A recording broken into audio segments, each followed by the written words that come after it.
Minum sendiri kopimu. Perempuan tak tahu diuntung. Suamiku menyiramkan secangkir kopi panas ke wajahku. Tepat di depan 200 tamu undangan. Aula itu hening. Semua orang menahan napas. Aku tidak menjerit. Aku hanya menyeka pipiku yang terbakar, lalu tersenyum. Karena malam itu, dengan satu tanda tangan, seluruh perusahaan yang ia banggakan akan berpindah tangan. Dan dia belum tahu siapa pemilik aslinya. Halo, sahabat kisah.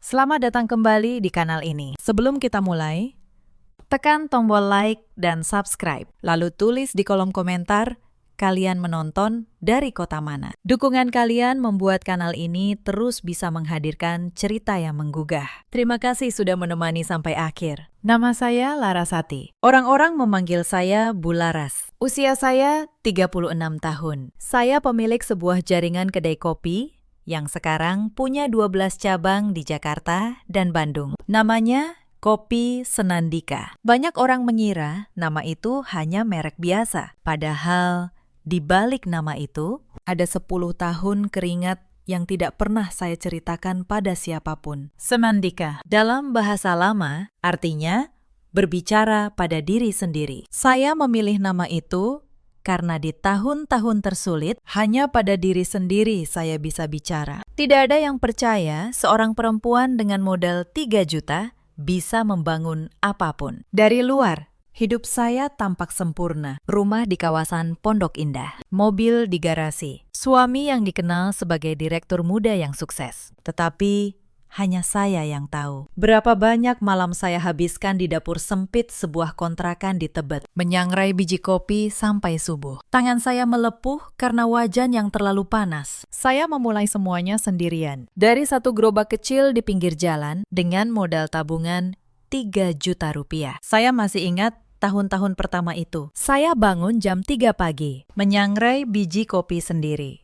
Mendorong gerobak sejauh 2 km ke depan sebuah perkantoran di kawasan Sudirman. Saya menghafal selera setiap pelanggan tetap. Pak Hendro suka kopinya pahit. Mbak Vina suka tambahan susu. Saya tahu siapa yang sedang sedih dari cara mereka memesan. Pelan-pelan, gerobak itu berubah menjadi kedai kecil. Lalu 2 kedai. Lalu jaringan. Tetapi saya tidak pernah lupa rasanya. Tangan melepuh karena wajan panas. Dan rasanya menghitung uang receh di bawah lampu temaram. Ada masa ketika saya hampir menyerah. Suatu musim hujan. Dagangan saya tidak laku berhari-hari. Saya duduk di bawah terpal yang bocor, memandang biji kopi yang basah, dan menangis sendirian. Tetapi pagi berikutnya, saya bangun lagi. Saya menyangrai biji yang masih bisa diselamatkan dan kembali mendorong gerobak. Itulah yang tidak dimengerti orang-orang seperti Mas Bram dan ibunya. Mereka mengira kesuksesan itu datang dari nama yang terpampang di majalah. Mereka tidak tahu. Kesuksesan itu lahir dari ribuan pagi ketika seseorang memilih untuk tidak menyerah. Itu sebabnya saya tahu nilai dari setiap rupiah yang saya miliki. Dan itu sebabnya ketika orang mencoba merampasnya, saya tidak akan menyerah tanpa perlawanan. Suami saya, Bramanti, saya memanggilnya Mas Bram. Di mata publik, dialah wajah Kopi Senandika. Dia yang berdiri di panggung. Dia yang berjabat tangan dengan investor. Dia yang fotonya terpampang di majalah bisnis. Dan saya berdiri di belakang, mengatur keuangan, meracik resep, menjaga setiap detail yang membuat orang kembali. Saya tidak pernah keberatan. Saya pikir kami satu tim, suami dan istri yang membangun sesuatu bersama. Saya salah. Saya menikah dengan Mas Bram 8 tahun lalu. Waktu itu, Kopi Senandika baru punya 3 cabang. Mas Bram, seorang sarjana ekonomi yang menganggur, tampan,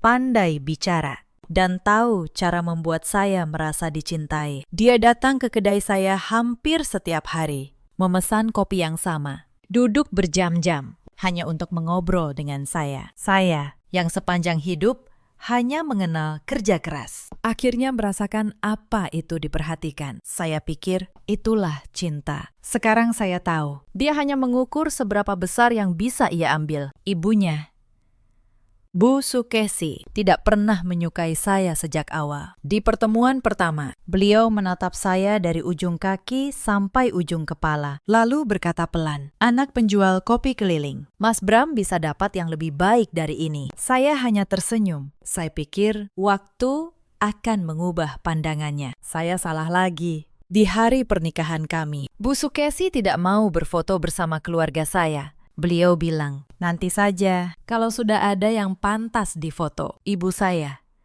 yang sederhana dan baik hati, hanya menunduk.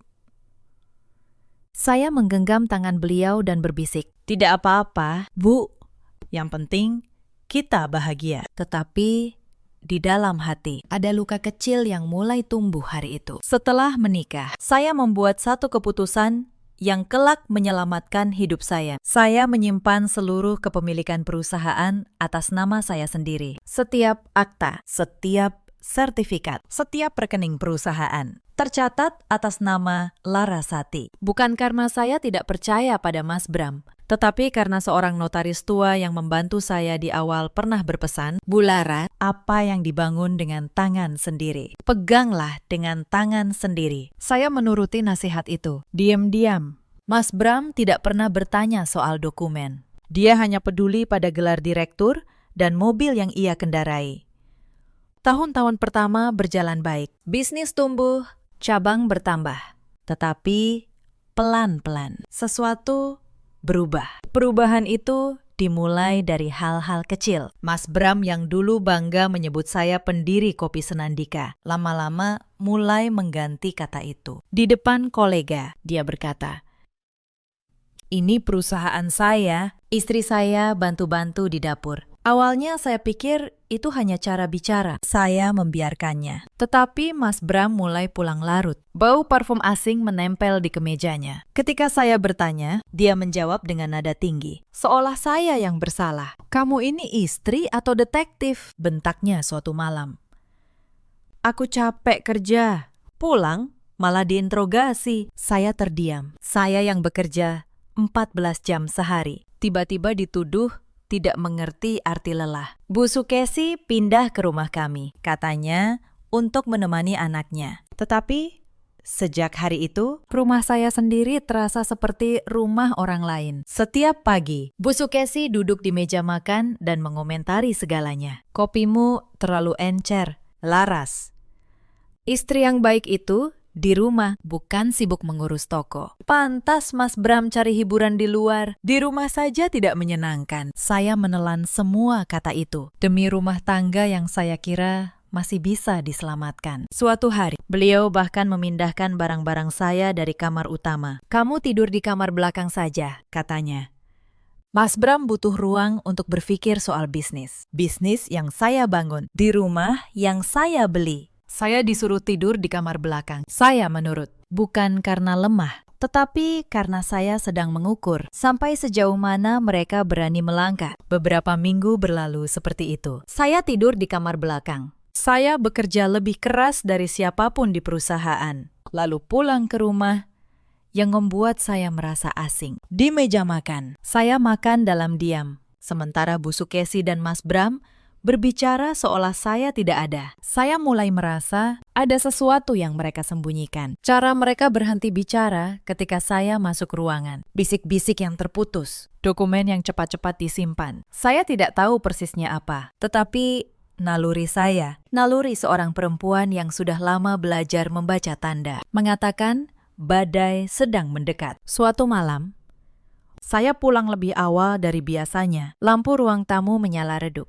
Di sofa, saya melihat Mas Bram tidak sendirian. Ada seorang perempuan muda di sampingnya, tertawa. Bersandar di bahunya, seolah rumah itu miliknya. Mereka tidak melihat saya berdiri di ambang pintu. "Sabar ya, sayang," kata Mas Bram pada perempuan itu. "Sebentar lagi, semua atas namaku. Tinggal urus surat-suratnya." Perempuan itu tertawa kecil. "Si pelayan kopi itu, kapan kau ceraikan?" "Tenang. Setelah perusahaan beres pindah nama, dia tidak punya apa-apa lagi. Mau kemana dia?" "Kembali jualan kopi, pakai gerobak." Mereka berdua tertawa. Hati saya berhenti sejenak. Saya tidak masuk. Saya tidak berteriak. Saya mundur perlahan, lalu pergi. Malam itu, saya tidak menangis. Saya hanya duduk di mobil, di tepi jalan yang sepi, dan berpikir dingin. Saya membuka ponsel. Saya melihat foto pernikahan kami yang masih jadi layar utama. Pria yang dulu duduk berjam-jam di kedai saya, kini merencanakan menghabisi saya di rumah saya sendiri. Saya menghela napas panjang, lalu saya menghapus foto itu, bukan dengan amarah. Dengan ketenangan seseorang yang sudah memutuskan. Mereka mengincar perusahaan saya, perusahaan yang saya bangun dari nol. Dan mereka pikir saya tidak tahu apa-apa. Saya teringat kata-kata Pak Wibisono dulu. Apa yang dibangun dengan tangan sendiri, peganglah dengan tangan sendiri. Malam itu, di dalam mobil yang gelap, saya bersumpah pada diri sendiri. Saya tidak akan menyerahkan satu pun yang menjadi milik saya. Bukan satu cabang, bukan Rp1, bukan satu butir biji kopi. Mereka ingin pertunjukan. Saya akan beri mereka pertunjukan. Tetapi di akhir cerita, sayalah yang menulis kesimpulannya. Keesokan harinya, saya pura-pura tidak terjadi apa-apa. Saya menyajikan sarapan seperti biasa. Saya mencium pipi Mas Bram seperti biasa. Saya tersenyum pada Bu Sukesi seperti biasa. Itu adalah peran tersulit yang pernah saya mainkan. Tersenyum pada pria yang ingin menghancurkan saya. Menuangkan kopi untuk perempuan yang ingin mengusir saya dari rumah saya sendiri. Setiap senyum terasa seperti pisau di dalam dada saya. Tetapi saya bertahan karena saya tahu kemarahan yang ditumpahkan terlalu cepat hanya akan memperingatkan musuh. Sedangkan kesabaran yang dijaga dengan baik akan menjadi senjata yang paling tajam. Tetapi di dalam, saya sudah berubah. Saya menghubungi notaris tua itu. Pak Wibisono namanya. Beliau yang dulu menyimpan semua dokumen asli perusahaan Pakistan. Kata saya pelan di telepon. Saya butuh memastikan satu hal. Apakah semua kepemilikan masih utuh atas nama saya? Masih. Bularas, jawab beliau. Tidak ada yang bisa mengubahnya tanpa tanda tangan ibu sendiri. Akta asli ada di brankas saya. Memangnya ada apa, Bu? Suara ibu terdengar berbeda. Saya terdiam sejenak. Lalu saya menceritakan semuanya. Tentang perempuan di ruang tamu. Tentang rencana mereka. Tentang surat yang akan datang. Pak Wibisono menghela napas panjang. Saya sudah menduga akan ada hari seperti ini. Bu, sejak awal saya melihat sesuatu yang tidak beres pada suami ibu. Tapi ibu tenang saja. Selama dokumen asli ada di tangan kita, mereka tidak bisa berbuat apa-apa. Ibu pegang kendali penuh. Terima kasih, Pakistan, kata saya. Saya akan butuh bantuan Bapak, tapi belum sekarang. Saya ingin melihat dulu seberapa jauh mereka berani. Hati-hati, Bu, kata beliau. Orang yang sudah berniat jahat kadang melakukan hal yang tidak terduga. Saya tahu, jawab saya. Karena itu, saya harus lebih cerdas dari mereka. Saya menutup telepon dengan lega, lalu mulai mengamati. Saya ingin tahu seberapa jauh mereka berani melangkah. Tidak butuh waktu lama. Seminggu kemudian, Mas Bram menaruh setumpuk kertas di meja makan. Laras, katanya dengan senyum yang dibuat-buat. Ini cuma formalitas. Tanda tangan di sini, ya. Untuk restrukturisasi perusahaan, biar pajaknya lebih ringan. Saya menatap kertas itu. Surat pengalihan saham. Seluruh kepemilikan Kopi Senandika dari nama saya ke nama Bramantio. Mereka pikir saya tidak bisa membaca. Saya membaca diam-diam baris demi baris, sambil menjaga ekspresi tetap polos. Di sana tertulis dengan jelas, pengalihan 100% saham, penyerahan seluruh aset, bahkan rumah Pondok Indah ikut dialihkan. Jika saya menandatanganinya, dalam satu malam, saya akan kehilangan segalanya dan menjadi tamu di rumah saya sendiri. Saya tersenyum manis. Tentu, Mas, tapi aku mau baca dulu pelan-pelan. Maklum, aku cuma penjual kopi, tidak pintar soal hukum. Tidak usah dibaca-baca, potong Bu Sukesi dari ujung meja. Nadanya tidak sabar. Suamimu sudah mengurus semua, kamu tinggal tanda tangan. Istri yang baik itu percaya pada suami. Iya, Bu, kata saya lembut. Tapi Mas Bram pasti tidak mau istrinya tanda tangan tanpa mengerti, kan? Nanti kalau ada apa-apa, malah merepotkan. Mas Bram dan ibunya saling pandang. Akhirnya, Mas Bram mengangguk dengan rahang kaku. Ya sudah, tapi jangan lama-lama, ini penting. Wajah Bu Sukesi yang sedang duduk di ujung meja langsung berseri ketika saya menyentuh pena. Nah, begitu. Istri yang baik itu menurut pada suami. Saya membawa kertas itu ke kamar. Saya memotretnya halaman demi halaman. Lalu saya kirimkan ke Pak Wibisono. Malam itu, beliau menelpon. Suaranya serius. Bu Laras, ini bukan restrukturisasi. Ini pengalihan total. Kalau ibu tanda tangan, ibu kehilangan segalanya dalam semalam. Termasuk rumah. Saya tahu. Pakistan, jawab saya tenang. Saya tidak akan tanda tangan, tapi saya juga belum mau menolak. Saya mau lihat sampai mana mereka berani. Pak Wibisono terdiam sejenak. Ibu yakin? Saya yakin, kata saya. Tolong siapkan semua dokumen asli. Saya akan butuh nanti di waktu yang tepat. Hari-hari berikutnya menjadi pertunjukan. Saya pura-pura ragu soal surat itu. Saya bilang masih mempelajarinya. Setiap kali Mas Bram bertanya, saya menunda dengan alasan sibuk. Dan semakin saya menunda, semakin mereka menunjukkan wajah asli. Bu Sukesi mulai terang-terangan kasar. Suatu pagi, beliau menumpahkan secangkir teh ke laptop kerja saya. Ups, tidak sengaja, katanya tanpa rasa bersalah. Padahal di laptop itu ada laporan keuangan 12 cabang. Untung saya selalu menyimpan cadangan di tempat lain. Beberapa hari kemudian, ada hal yang lebih jauh. Saya menemukan lemari arsip di ruang kerja rumah saya, terbuka paksa. Map-map dokumen berserakan. Seseorang sudah mencari sertifikat asli perusahaan. Tentu saja mereka tidak menemukan apa-apa. Semua yang asli ada di brankas Pak Wibisono. Malam itu, Mas Bram bertanya dengan nada santai yang dipaksakan. Laras, sertifikat-sertifikat perusahaan kamu simpan di mana? Kok aku cari di rumah tidak ada? Saya tersenyum. Di bank. Mas, lebih aman. Dia mengangguk, tapi rahangnya mengeras. Lalu Mas Bram pun semakin berani. Dia mulai memerintah karyawan saya langsung. Seolah dialah pemilik sebenarnya. Dia memecat seorang manajer cabang yang setia pada saya selama 6 tahun. Hanya karena manajer itu menolak memberinya akses ke rekening perusahaan. Saya menerima telepon dari manajer itu, Mbak Ratih. Suaranya bergetar. Bu Laras, maaf. Saya dipecat, Pak Bram, tapi saya tidak memberikan apapun. Rekening tetap aman. Terima kasih. Ratih, kata saya. Kamu tidak dipecat. Kamu cuti dengan gaji penuh. Percayalah. Sebentar lagi semua kembali seperti seharusnya. Tetapi Mas Bram tidak berhenti di situ. Dia mendatangi bank, mencoba mengubah penandatangan rekening perusahaan. Beruntung, pihak bank menelpon saya lebih dulu untuk konfirmasi. Karena nama saya satu-satunya yang berwenang. Saya menolak permintaan itu. Dan diam-diam, saya minta bank mencatat percobaan itu sebagai bukti. Lalu datang penghinaan yang lebih pedih. Suatu sore, ada arisan keluarga besar Mas Bram di rumah kami, di depan semua kerabat. Bu Sukesi memperkenalkan saya, bukan sebagai istri pemilik perusahaan, melainkan, ini Laras, yang dulu jualan kopi pakai gerobak. Untung dinikahi Bram. Jadi bisa hidup enak begini. Semua orang tertawa. Saya hanya tersenyum dan menyajikan kue, sambil mencatat dalam hati setiap nama yang ikut menertawakan saya.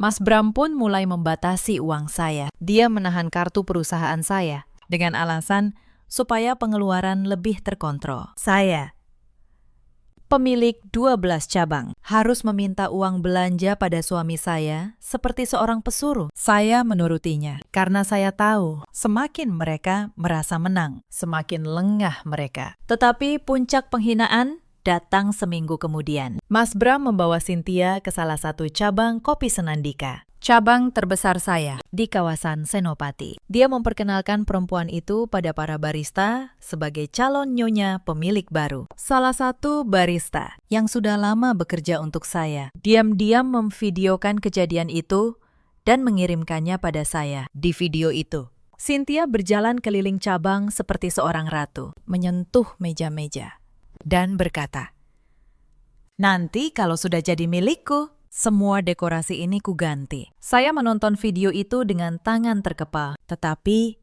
saya tidak bergerak. Belum waktunya. Saya hanya membalas barista itu dengan satu pesan singkat. Terima kasih sudah setia. Simpan video ini baik-baik.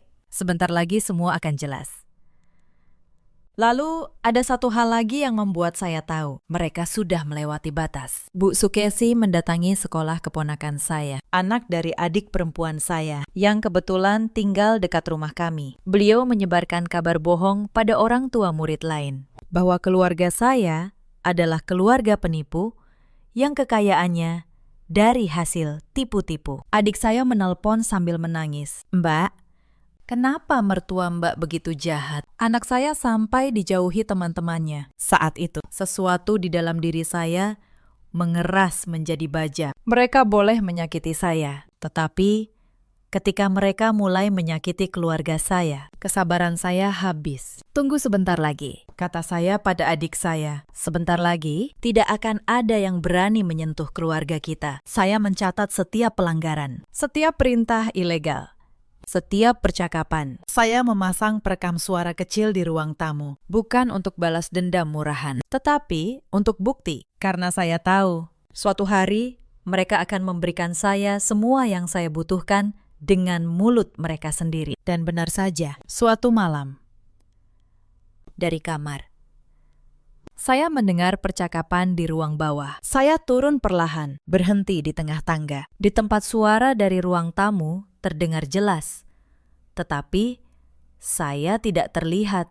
Perekam di saku saya sudah menyala sejak tadi. Bu, suara Mas Bram. Si Laras lama sekali tanda tangannya. Bagaimana kalau dia curiga? Tidak mungkin, jawab Bu Sukesi. Otaknya cuma sampai kopi. Begitu surat itu ditandatangani, kita usir dia dari rumah ini. Perusahaan jadi milik kita. Lalu kamu nikahi Cynthia, perempuan yang sepadan dengan keluarga kita. Tapi dia yang membangun semuanya. Bu, kata Mas Bram, sedikit ragu. Lalu kenapa? Suara Bu Sukesi mengeras. Yang punya nama di mata orang, itu kamu. Tanpa kamu, dia cuma penjual kopi keliling. Jangan lemah. Bram, tunjukkan siapa yang berkuasa di rumah ini. Baik, Bu. Mas Bram akhirnya berkata, setelah dia tanda tangan, kita habisi dia. Kita ambil semuanya. Nah, begitu, kata Bu Sukesi puas. Itu baru anak ibu. Saya berdiri di tangga, mendengar setiap kata, setiap rencana untuk menghancurkan hidup saya. Terucap begitu santai, seolah saya hanya sebuah benda yang bisa dibuang. Air mata sempat menggenang. Tetapi saya menghapusnya cepat. Bukan saatnya menangis. Ini saatnya bersiap. Saya naik kembali ke kamar, menutup pintu, dan menyalin rekaman itu ke tempat aman. Malam itu, saya tidak lagi merasa sedih. Saya merasa siap. Saya tidak tidur malam itu. Saya membuka laptop dan mulai menyusun. Saya menelpon Pak Wibisono dan seorang pengacara perusahaan. Bu Hartati, saya butuh semuanya rapi, kata saya. Akta kepemilikan asli, bukti setiap transaksi, rekaman percakapan. Saya ingin saat itu tiba. Tidak ada satu celah pun untuk mereka. Kapan ibu mau bergerak? Tanya Bu Hartati. Selama 2 minggu berikutnya, saya bekerja dalam 2 dunia. Di siang hari, saya tetap menjadi istri yang tampak patuh. Saya membuatkan kopi untuk Mas Bram. Saya mendengarkan ocehan Bu Sukesi tanpa membantah. Saya bahkan berpura-pura sedang mempertimbangkan surat pengalihan saham itu dengan serius. Tetapi di malam hari, saya menjadi diri saya yang sebenarnya. Seorang pembangun yang sedang mengamankan benteng. Saya mengumpulkan seluruh dokumen asli bersama Pak Wibisono. Akta pendirian, sertifikat 12 cabang, catatan rekening sejak hari pertama. Semuanya tersusun rapi atas satu nama saja. Nama saya. Saya meminta Bu Hartati menyiapkan laporan hukum atas semua percobaan kejahatan Mas Bram. Pemalsuan dokumen, percobaan mengalihkan saham secara ilegal, pemberhentian karyawan tanpa wewenang, percobaan mengubah penandatangan rekening di bank. Saya menyalin seluruh rekaman suara ke beberapa tempat aman. Saya mencatat tanggal, jam, dan isi setiap percakapan yang saya dengar. Saya juga menghubungi Mbak Ratih, manajer yang dipecat. Ratih, kata saya. Saya butuh kamu jadi saksi. Maukah kamu berdiri di sisi saya saat waktunya tiba, sampai kapanpun? Bu, jawabnya tanpa ragu. Setiap potongan mulai jatuh ke tempatnya. Saya teringat sesuatu. 2 minggu lagi, ada acara besar.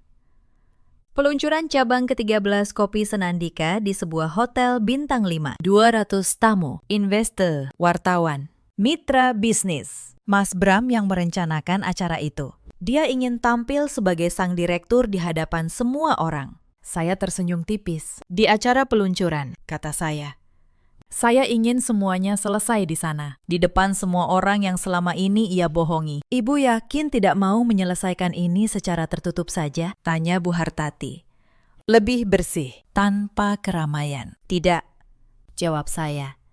Mereka mempermalukan saya diam-diam selama bertahun-tahun. Mereka menertawakan saya di belakang. Biarlah kebenaran ini berdiri di tempat yang sama megahnya dengan kebohongan mereka. 2 minggu itu berjalan seperti hitungan mundur. Saya tetap memainkan peran istri yang penurut. Saya membantu Mas Bram menyiapkan acara. Saya memesan dekorasi. Saya mengurus daftar tamu. Mas Bram semakin percaya diri. Dia bahkan menyiapkan pidato khusus. Saya melihatnya berlatih di depan cermin, mengulang kata-kata.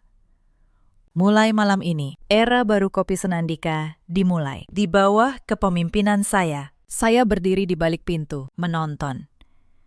Dan tidak berkata apa-apa. Diam-diam. Saya juga memastikan setiap dokumen siap. Pak Wibisono akan hadir di acara itu, membawa brankas berisi akta asli. Bu Hartati akan datang dengan tim hukumnya, Mbak Rati.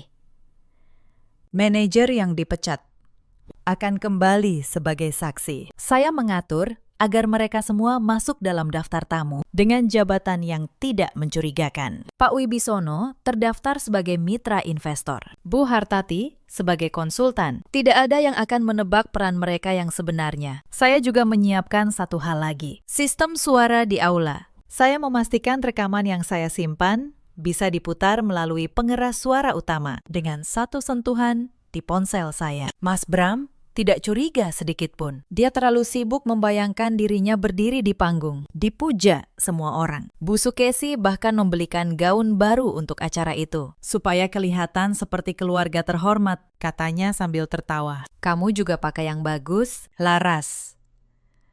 Jangan memalukan Bram di depan investor. Saya mengangguk sopan. Tentu, Bu.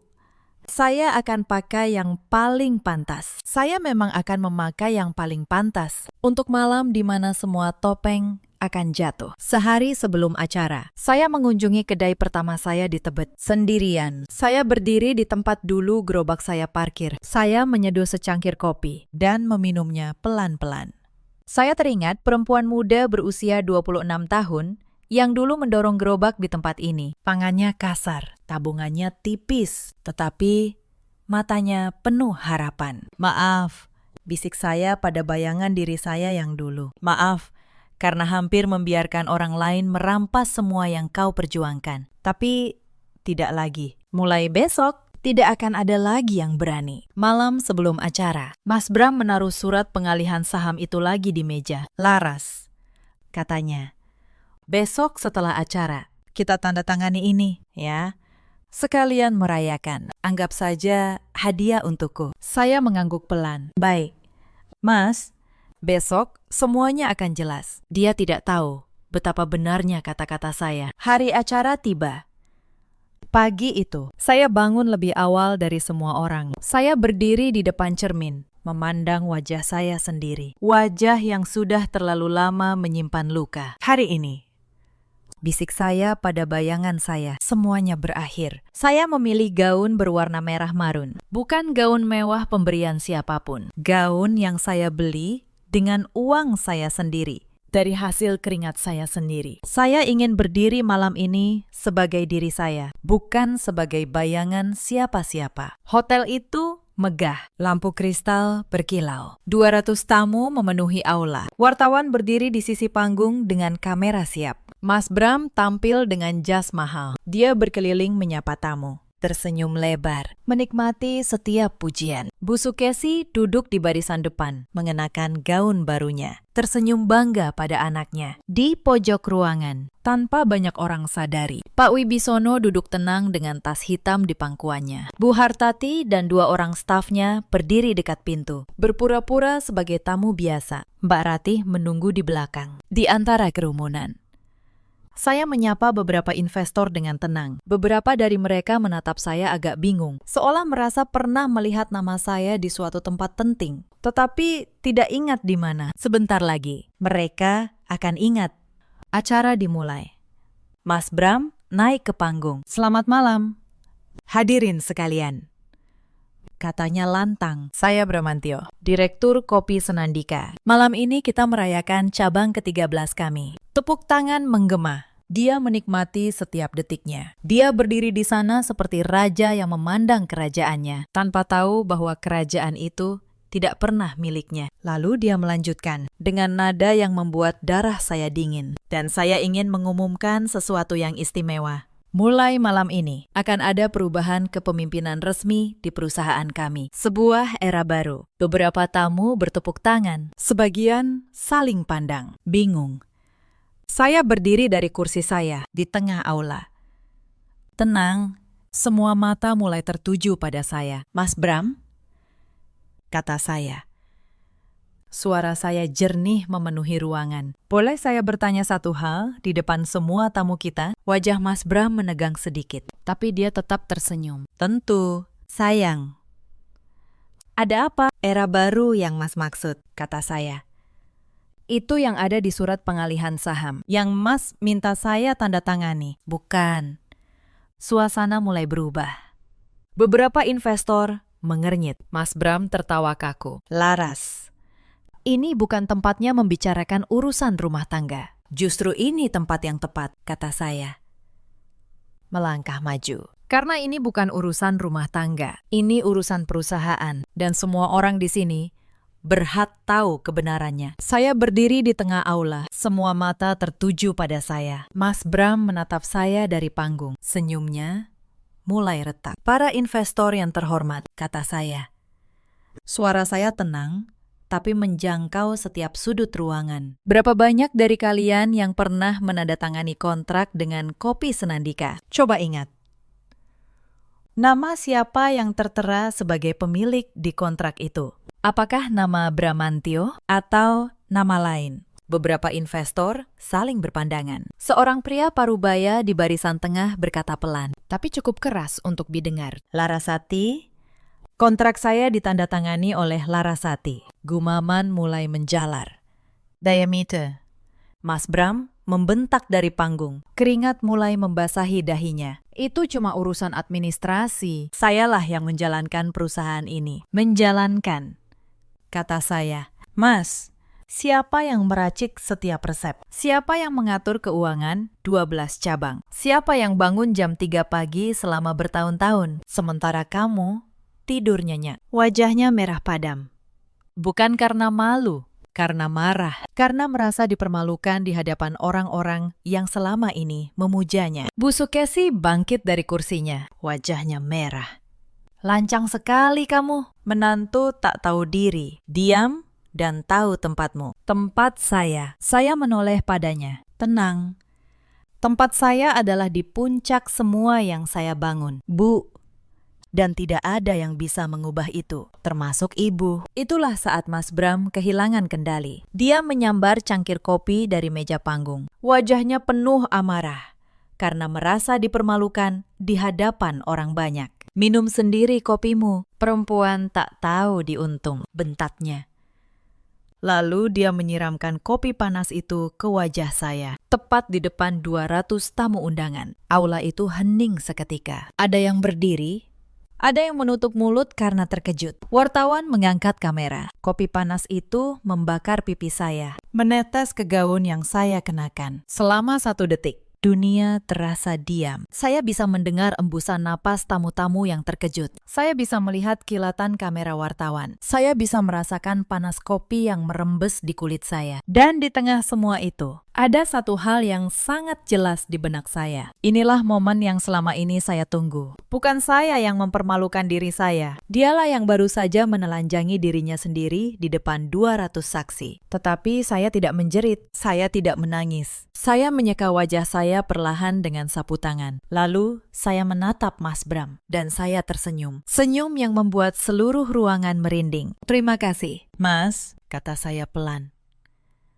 "Kamu baru saja memberi semua orang di sini jawaban tentang siapa kamu sebenarnya." Mas Bram terengah. Masih dengan cangkir kosong di tangannya. Dia mengira penghinaan itu akan membuat saya hancur, menangis.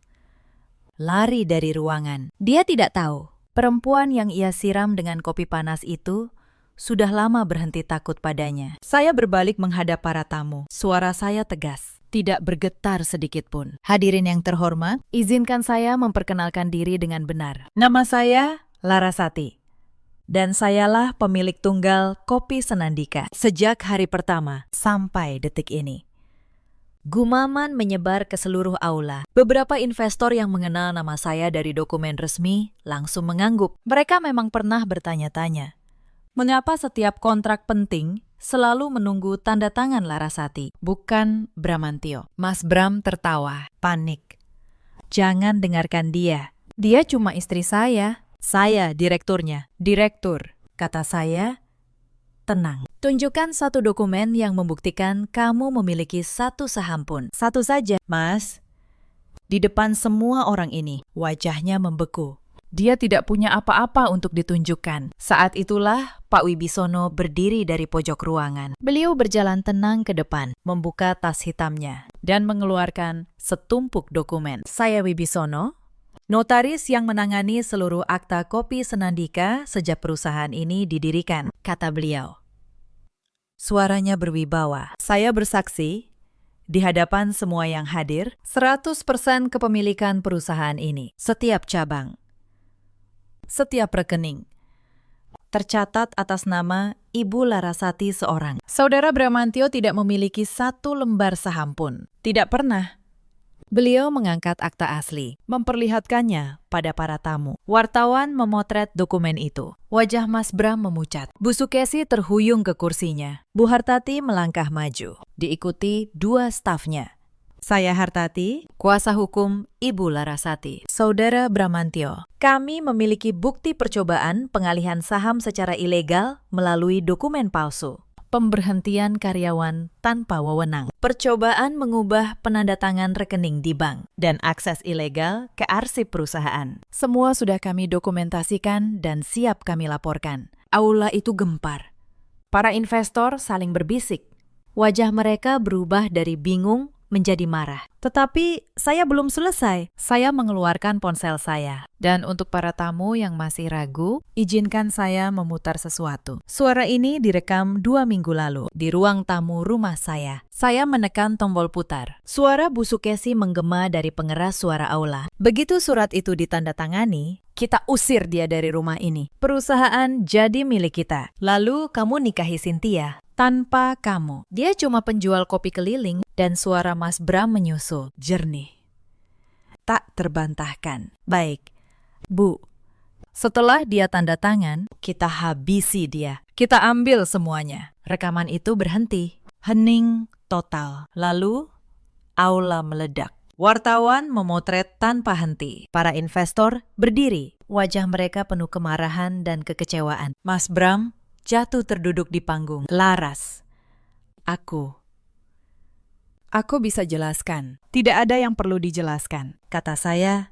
"Tenang, selama ini kamu bukan direktur. Kamu hanya numpang nama pada perusahaan yang saya bangun dengan tangan saya sendiri. Dan malam ini, nama itu saya ambil kembali." Saya menatap Bu Sukesi yang gemetar di kursinya. "Ibu pernah berkata, saya hanya penjual kopi keliling." "Ibu benar, itulah saya. Dan dari penjual kopi keliling itu, saya membangun semua ini sendiri, tanpa ibu, tanpa anak ibu." Air mata mengalir di pipi Bu Sukesi. Bukan air mata penyesalan, air mata seseorang yang baru sadar telah kehilangan segalanya. Saya tidak menikmati momen itu. Anehnya, saya hanya merasa lelah. Lelah karena selama bertahun-tahun saya membiarkan diri saya diperlakukan begitu rendah oleh orang-orang yang seharusnya mencintai saya. Tetapi malam itu, untuk pertama kalinya dalam waktu yang lama, saya berdiri tegak di hadapan 200 orang. Saya berhenti menjadi bayangan. Saya menjadi diri saya sendiri. Saya meminta petugas keamanan hotel mengawal Mas Bram dan Bu Sukesi keluar dari aula. Lalu saya berbalik pada para tamu yang tersisa. Saya mohon maaf atas pemandangan malam ini, kata saya. Tetapi saya tidak menyesalinya. Kebenaran kadang datang dengan cara yang tidak nyaman. Mari kita lanjutkan.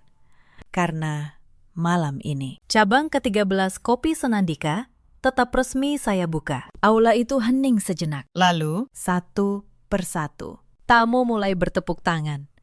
Tepuk tangan yang tulus untuk perempuan yang baru saja mereka saksikan berdiri menghadapi pengkhianatan tanpa menjatuhkan harga dirinya. Hari-hari setelah malam itu berjalan cepat. Berita tentang acara peluncuran yang berubah menjadi pembongkaran kebenaran menyebar kemana-mana. Video Mas Bram menyiramkan kopi ke wajah istrinya sendiri, yang ternyata pemilik perusahaan, ditonton jutaan orang. Komentar berdatangan dari seluruh penjuru. Orang-orang marah pada Mas Bram. Orang-orang mengagumi ketenangan saya. Banyak perempuan menulis bahwa mereka melihat diri mereka sendiri dalam cerita saya. Para investor menarik dukungan dari Mas Bram. Tidak ada yang mau berurusan dengan pria yang mengkhianati dan mempermalukan istrinya demi merebut hasil kerja keras orang lain. Beberapa mitra bisnis yang dulu hanya mau bicara dengan Pak Direktur, kini datang langsung pada saya, meminta maaf karena bertahun-tahun meremehkan peran saya. Bu Hartati mengajukan laporan resmi atas percobaan penipuan dan pemalsuan dokumen. Mas Bram terjerat proses hukum yang panjang.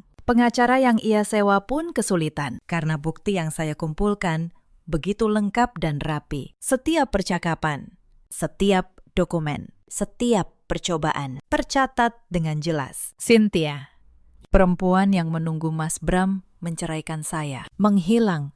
Begitu tahu pria itu tidak punya apa-apa, tidak ada perusahaan, tidak ada saham, tidak ada warisan, hanya utang dan nama yang tercoreng. Cinta yang ia ucapkan ternyata hanya sebatas isi rekening. Saya mengajukan gugatan cerai. Prosesnya berjalan mulus, karena semua bukti ada di tangan saya. Di ruang sidang, Mas Bram tampak begitu kecil. Pria yang dulu menyiramkan kopi panas ke wajah saya, kini tidak berani menatap mata saya. Hakim mengetuk palu. Pernikahan kami resmi berakhir. Saya tidak kehilangan apapun, karena memang semuanya selalu menjadi milik saya. Mas Bram dan Bu Sukesi diminta meninggalkan rumah di Pondok Indah. Rumah yang, seperti semua hal lainnya, tercatat atas nama saya. Saat mereka pergi, Bu Sukesi berhenti di pintu. Beliau menatap saya. Mulutnya terbuka seolah ingin berkata sesuatu. Mungkin permintaan maaf. Mungkin alasan. Mungkin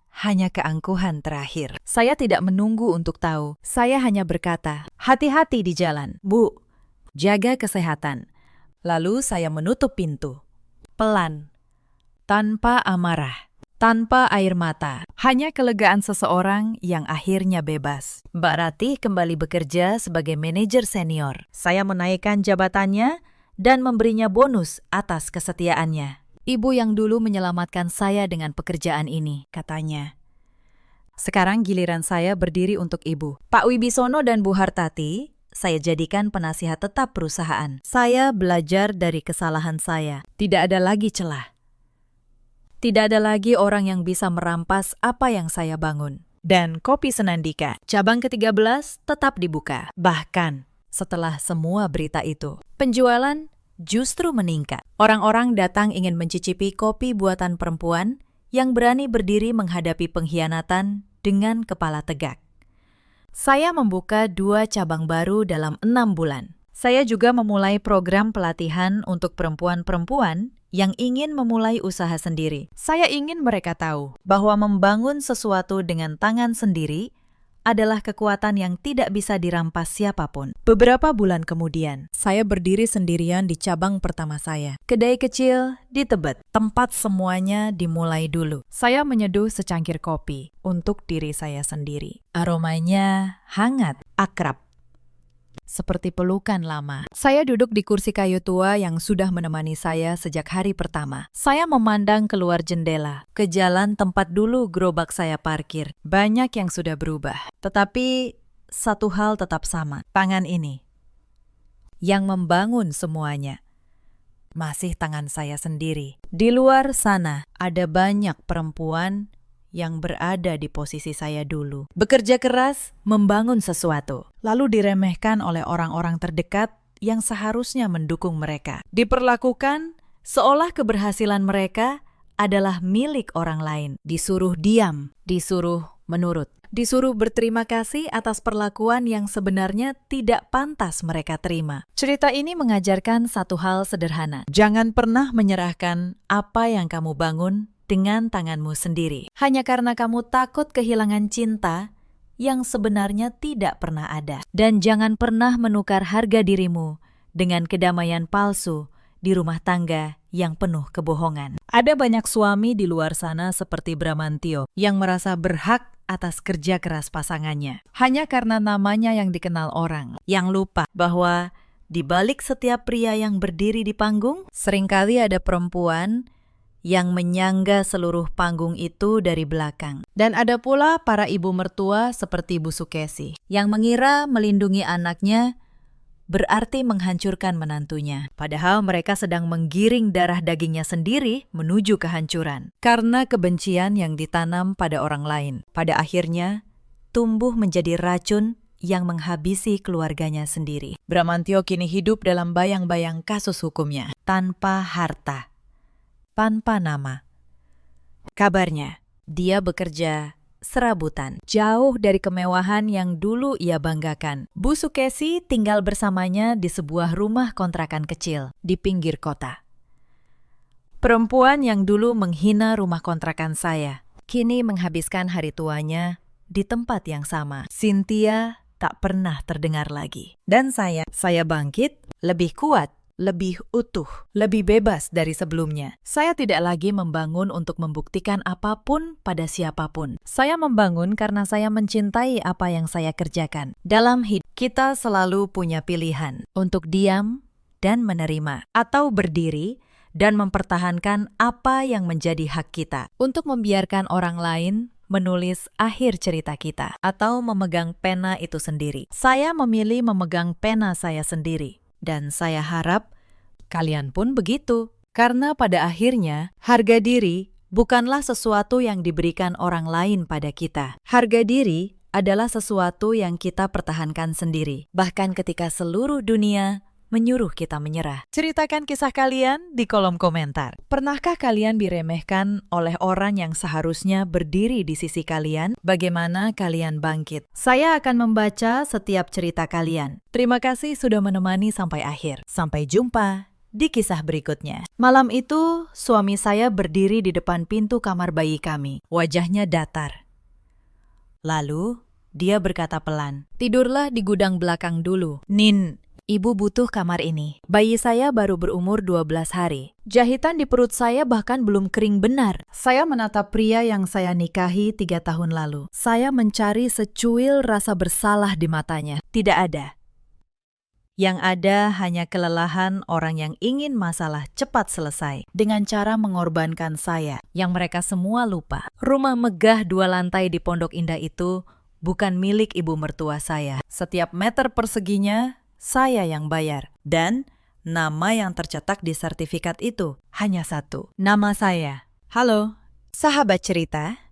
Selamat datang kembali di kanal ini. Tempat kita merangkai kisah rumah tangga yang syarat air mata, amarah, dan pelajaran hidup. Sebelum mulai, tekan tombol subscribe dan nyalakan lonceng notifikasi supaya tidak ketinggalan setiap cerita. Tulis di kolom komentar, kalian menonton dari kota mana? Sekarang, mari kita mulai. Nama saya Anindya. Usia saya 31 tahun. Saya bekerja sebagai akuntan senior di sebuah perusahaan properti di kawasan Sudirman. Sudah 8 tahun saya berkutat dengan angka, neraca, dan dokumen kepemilikan. Pekerjaan saya mengajarkan satu hal yang kelak menyelamatkan hidup saya di dunia ini. Yang berbicara paling akhir bukan air mata, tapi hitam di atas putih. Saya menikah dengan Reza 3 tahun lalu. Waktu itu dia karyawan biasa di kantor cabang, dengan gaji yang pas-pasan. Saya tidak pernah mempermasalahkan itu. Saya mencintai cara dia tertawa, dan caranya menyebut nama saya. Kami menikah sederhana. Setelah menikah, masalah pertama datang dari tempat tinggal. Kontrakan kecil kami di Bekasi bocor setiap musim hujan. Saya yang waktu itu sudah punya tabungan bertahun-tahun, mengambil keputusan besar. Saya membeli sebuah rumah 2 lantai di Pondok Indah. Harganya hampir 4 miliar rupiah. Saya bayar uang muka 1,5 miliar dari tabungan dan hasil menjual apartemen kecil saya. Sisanya saya cicil dari gaji saya sendiri selama bertahun-tahun. Reza tahu persis hal ini. Dia ada di sebelah saya saat saya menandatangani akta jual beli di hadapan notaris. Pak Hendra, dia melihat sendiri nama siapa yang tertulis di sertifikat hak milik itu. Tapi di depan keluarganya, cerita berubah. Demi menjaga gengsi Reza sebagai kepala keluarga, kami sepakat untuk tidak menonjolkan siapa pembeli rumah itu. Saya setuju. Saya pikir itu hal kecil. Saya tidak tahu.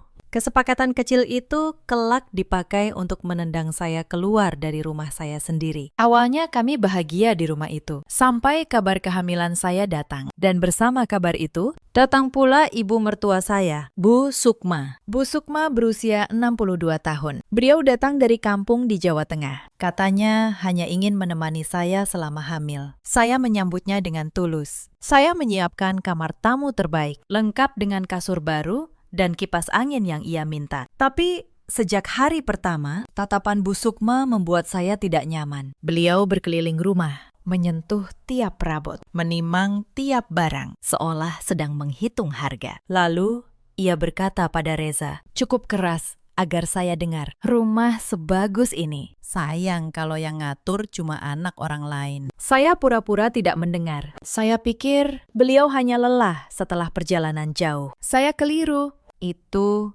bukan kelelahan. Itu adalah kalimat pembuka dari sebuah rencana yang sudah lama ia susun. Minggu pertama, Bu Sukma masih menjaga sopan santun. Beliau membantu di dapur, sesekali memuji masakan saya, dan berbicara manis tentang betapa beruntungnya Reza mendapatkan istri seperti saya. Saya mulai merasa lega.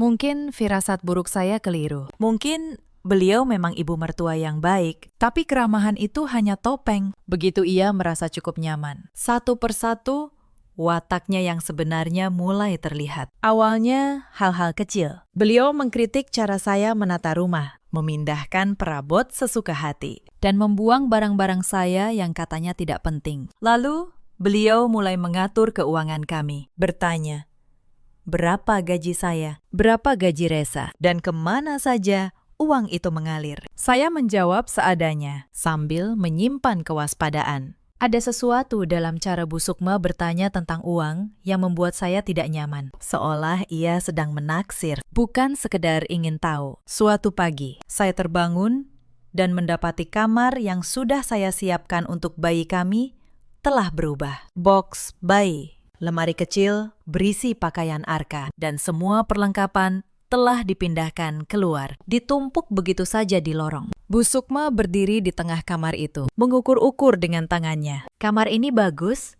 katanya tanpa menoleh. Jendelanya besar, menghadap taman. Anginnya sejuk. Ibu mau tidur di sini. Bayi kan belum mengerti apa-apa. Taruh di kamar kecil belakang saja. Saya tertegun. Tapi Bu, ini kamar yang sudah saya siapkan untuk Arka. Saya cat sendiri dindingnya. Sudah. Jangan banyak protes. Potong Bu Sukma. Ibu ini orang tua. Masa kalah sama bayi? Reza. Bilang sama istrimu. Reza. Yang baru keluar dari kamar mandi. Hanya mengangkat bahu. Turuti saja. Min. Ibu kan tamu. Lagi pula cuma kamar. Cuma kamar. Kata-kata itu menusuk. Bagi Reza, mungkin cuma kamar. Bagi saya, itu adalah ruang yang saya impikan untuk anak saya. Yang saya rancang dengan cinta selama berbulan-bulan kehamilan. Tapi saya menelan kekecewaan itu. Saya memindahkan barang-barang Arka ke kamar kecil di belakang. Kamar pengap tanpa jendela besar. Sambil menahan air mata. Sejak hari itu, saya belajar satu hal. Di rumah ini, keinginan saya selalu kalah. Tapi saya belum tahu. Ini baru permulaan. Bu Sukma baru mengambil satu kamar. Ia belum puas. Yang ia incar adalah seluruh rumah. Kehamilan saya berjalan berat, mual sepanjang hari, kaki bengkak, dan tekanan darah yang naik turun. Tapi yang paling membuat saya lelah bukan tubuh saya, melainkan suasana di rumah sendiri. Bu Sukma mulai mengatur segalanya. Menu makan, jam tidur, sampai cara saya mencuci piring. Setiap pagi ia berdiri di dapur, mengawasi saya seperti mandor mengawasi buruh. Jika gerakan saya lambat, ia berdecak. Jika masakan saya kurang asin, ia menyindir tentang menantu zaman sekarang yang katanya manja. Suatu sore, saat saya pulang kerja dengan perut 7 bulan, Bu Sukma sudah menunggu di ruang tamu. Wajahnya keras. "Nin," katanya tanpa basa-basi, "berhenti kerja saja. Perempuan hamil tugasnya di rumah, ngurus suami dan anak. Bukan keluyuran cari uang." Saya terdiam. Pekerjaan itu bukan sekedar uang bagi saya. Itu harga diri saya. Itu juga yang membayar cicilan rumah yang sedang kami tinggali. Tapi saya menahan diri. Saya menatap Reza, berharap ia membela saya. Reza menunduk. Lalu ia berkata pelan, "Mungkin ada benarnya, Nin. Ibu kan cuma mau yang terbaik." Malam itu, saya menangis di kamar mandi. Dengan keran air sengaja saya nyalakan supaya tidak ada yang mendengar. Esoknya, dengan berat hati, saya mengajukan cuti panjang ke kantor. Saya belum berhenti. Saya hanya cuti. Itu satu-satunya perlawanan kecil yang berani saya lakukan saat itu. Dan ternyata, keputusan untuk tidak benar-benar mengundurkan diri itu kelak menjadi penyelamat saya. Tak lama setelah itu, adik ipar saya datang. Namanya Vina. Usianya 29 tahun. Ia mengaku baru putus kerja dan butuh tempat tinggal sementara. Sementara yang ternyata tak ada ujungnya. Vina memilih sendiri kamar paling besar di lantai 2. Kamar yang sedianya saya siapkan untuk anak saya. Tanpa bertanya, ia memindahkan box bayi dan semua perlengkapan keluar dari sana. Saat saya protes, ia tersenyum manis. "Mbak Nin, tenang aja. Bayi mah taruh di kamar kecil juga nggak apa-apa. Aku kan butuh ruang lebih luas." Bu Sukma mengangguk setuju. Reza, seperti biasa. Diameter. Sejak hari itu, saya mengerti. Di rumah yang saya beli dengan keringat saya sendiri, suara saya adalah suara yang paling tidak didengar. Waktu melahirkan tiba lebih cepat dari perkiraan. Saya menjalani operasi sesar 3 hari di rumah sakit. Tidak sekalipun Bu Sukma menengok. Hanya Reza yang datang. Itu pun sambil sibuk dengan ponselnya. Saya pulang ke rumah menggendong bayi laki-laki saya yang mungil. Saya menamainya Arka. Saya pikir kehadiran cucu akan melunakkan hati Bu Sukma. Saya salah lagi. Justru sebaliknya. Malam ke-12 setelah operasi, terjadilah peristiwa yang saya ceritakan di awal tadi. Reza berdiri di pintu kamar, menyuruh saya pindah ke gudang belakang. Alasannya, Bu Sukma ingin tidur di kamar utama yang ber-AC, dan kamar bayi yang sejuk akan dipakai untuk Vina yang katanya susah tidur. Saya, perempuan dengan jahitan operasi yang belum sembuh, dipindahkan ke ruang belakang dekat dapur, ruangan pengap, tempat menyimpan barang bekas, tanpa pendingin, dengan satu kasur tipis di lantai. Di sanalah saya dan bayi merah saya tidur, malam demi malam. Ditemani suara tikus dan udara lembab. Saya menelan semua itu. Demi Arka, saya bilang pada diri sendiri, bersabarlah.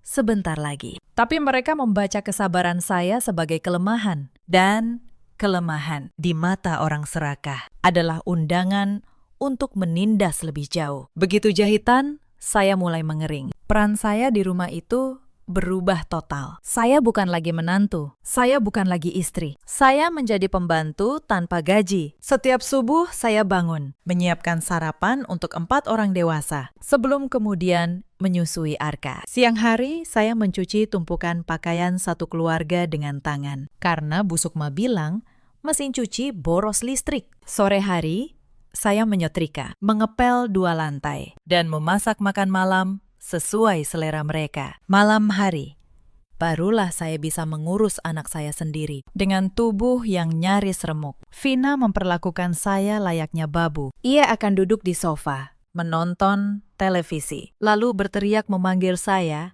hanya untuk mengambilkan segelas air yang gelasnya berada 1 meter dari tangannya. "Mbak, ambilin minum dong. Kan Mbak emang tugasnya gitu," ucapnya sambil tertawa. Suatu hari, saya menemukan tempat sampah penuh dengan perlengkapan bayi Arka. Botol susu bermerek bagus, selimut lembut, baju-baju hangat yang saya beli jauh-jauh hari. Semua dibuang. Saat saya bertanya, Vina menjawab enteng, "Itu kemahalan." "Mbak, mubazir, aku ganti yang murah aja." Toh bayi nggak ngerti, beda. Ia tidak tahu, atau pura-pura tidak tahu, bahwa uang yang membeli semua barang itu juga uang saya. Setiap penghinaan itu saya catat dalam hati, bukan untuk dendam, tapi karena seorang akuntan terbiasa mencatat. Dan saya tahu suatu saat semua catatan ini akan ada gunanya. Penderitaan saya tidak berhenti di situ. Ia bertambah sedikit demi sedikit, seperti air yang menetes mengikis batu. Tiap hari ada saja cara baru bagi mereka untuk merendahkan saya. Suatu malam, tubuh saya demam tinggi, kepala saya berdenyut, dan luka operasi saya terasa nyeri kembali. Saya hampir tidak bisa berdiri, tapi tengah malam, Bu Sukma menggedor pintu gudang. Ia ingin saya membuatkan bubur dan teh hangat. Katanya perutnya tidak enak. Saya memohon dengan suara serak agar diizinkan istirahat sebentar saja. Bu Sukma malah membentak. "Halah, sakit sedikit saja drama. Dulu ibu melahirkan langsung ke sawah. Cepat ke dapur." Saya menyeret tubuh saya yang menggigil ke dapur. Saya memasak bubur untuk perempuan yang bahkan tidak pernah menanyakan kabar cucunya. Sambil mengadu panci, air mata saya menetes diam-diam ke dalamnya. Tapi saya hapus cepat-cepat. Saya bilang pada diri sendiri, ini bukan kelemahan. Ini hanya tubuh yang lelah. Hati saya masih utuh. Beberapa hari kemudian, datang lagi ujian baru. Saudara-saudara Bu Sukma dari kampung berdatangan. Katanya ingin menengok bayi. 5 orang dewasa menginap selama hampir 2 minggu di rumah saya. Mereka makan, tidur, dan bersantai. Sementara semua pekerjaan rumah dilimpahkan ke pundak saya. Saya memasak untuk 10 orang setiap hari. Saya mencuci tumpukan piring dan pakaian mereka. Tak satu pun mengulurkan tangan. Bahkan mereka berkomentar bahwa masakan saya kurang enak, bahwa rumah kurang bersih. Seolah saya adalah pelayan yang digaji untuk melayani mereka. Di tengah keramaian itu, saya merasa paling sendirian. Saya menggendong Arka di punggung sambil menggoreng lauk untuk tamu-tamu yang tidak saya undang. Di rumah yang saya beli dengan uang saya sendiri. Tapi saya tetap diam, karena saya tahu orang yang banyak bicara di awal sering kalah di akhir. Dan saya berniat menang di akhir. Suatu sore, saya menemukan sesuatu yang membuat saya semakin waspada. Saat membereskan kamar utama yang ditempati Bu Sukma, saya melihat laci mejanya sedikit terbuka. Di dalamnya ada secari kertas berisi catatan tulisan tangan Vina, daftar perkiraan harga rumah, nama beberapa bank, dan coretan tentang berapa uang yang bisa didapat jika rumah digadaikan. Mereka sudah merencanakan ini jauh-jauh hari. Jantung saya berdegup kencang, tapi saya tidak panik. Saya kembalikan kertas itu persis seperti semula. Lalu saya mulai menyalin diam-diam semua informasi yang saya butuhkan. Mereka berburu, tanpa sadar bahwa buruan mereka sedang memasang jebakan. Penghinaan demi penghinaan terus berlanjut. Vina pernah dengan sengaja menumpahkan kopi panas ke baju kerja saya, satu-satunya yang masih bagus. Lalu tertawa dan berkata, "Itu kecelakaan." Bu Sukma pernah menjual perhiasan emas pemberian almarhumah ibu saya, yang saya simpan di lemari, dengan alasan butuh uang untuk keperluan keluarga. Saat saya menangis menanyakannya, ia hanya berkata enteng, "Itu kan emas. Bisa dibeli lagi, jangan cengeng." Ia tidak tahu atau tidak peduli bahwa emas itu satu-satunya kenangan saya dari ibu yang sudah tiada. Acara syukuran sebulan kelahiran Arka pun mereka rampas dari saya. Saya membayangkan acara kecil yang hangat, hanya keluarga inti, untuk mensyukuri kehadiran anak saya. Tapi Bu Sukma mengubahnya menjadi pesta besar untuk pamer kepada tetangga dan kerabatnya. Ia mengundang puluhan orang,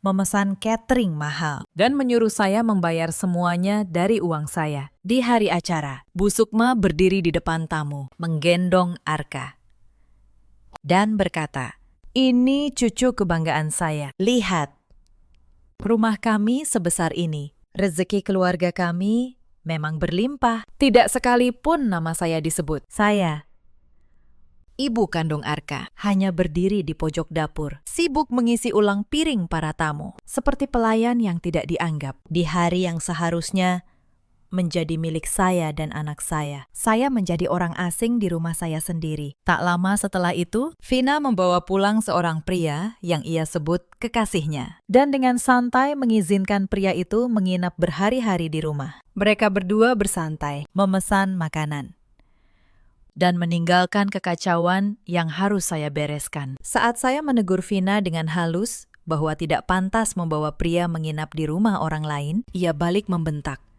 "Rumah orang lain. Ini rumah kakak saya. Kakak saya yang punya, bukan Mbak. Mbak ini siapa? Berani ngatur-ngatur di sini." Saya hanya tersenyum getir. Suatu hari nanti, pikir saya, kamu akan tahu siapa sebenarnya yang punya rumah ini, Vina.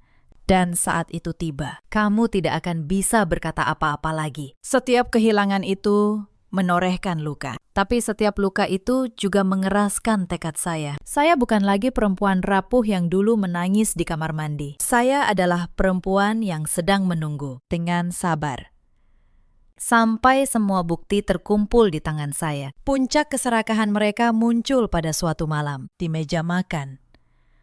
Bu Sukma berbicara dengan Reza, sengaja tidak memelankan suara. Padahal saya berdiri tak jauh sambil menggendong Arka. "Za, Ibu mikir-mikir," kata Bu Sukma.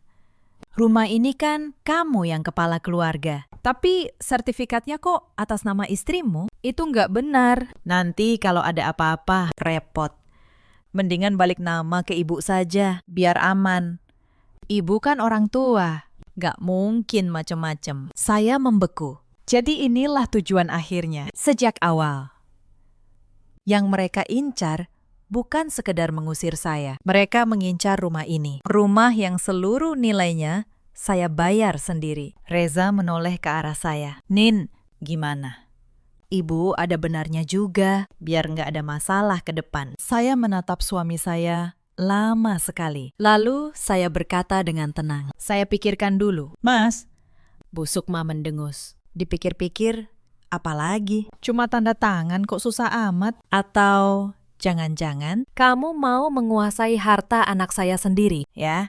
Saya tidak menjawab. Saya membawa Arka masuk ke gudang, menutup pintu, dan duduk di kasur tipis itu sambil memeluk anak saya erat-erat. Otak akuntan saya mulai bekerja. Diam-diam, saya mulai menyusun rencana. Keesokan harinya, saya menelpon kantor saya dari telepon umum di luar rumah, supaya tidak ada yang curiga. Saya pastikan satu hal, status saya masih karyawan aktif, hanya cuti melahirkan. Penghasilan saya, rekening saya, semua masih utuh dan atas nama saya. Lalu saya menelpon satu orang lagi, Pak Hendra, notaris yang dulu mengurus pembelian rumah ini. "Pak Hendra," kata saya pelan, "saya butuh memastikan semua dokumen rumah saya aman. Dan saya butuh bantuan Bapak untuk sesuatu." Tapi sebelum rencana saya matang, mereka bergerak lebih dulu. Beberapa hari kemudian, saat saya pulang dari membeli popok, saya melihat sebuah mobil asing terparkir di depan rumah. Di ruang tamu, Vina sedang berbincang akrab dengan seorang pria berpakaian rapi membawa mat tebal. Dari balik dinding, saya mendengar potongan kalimat yang membuat darah saya berdesir. Pria itu berkata, "Untuk proses balik nama dan pengajuan agunan,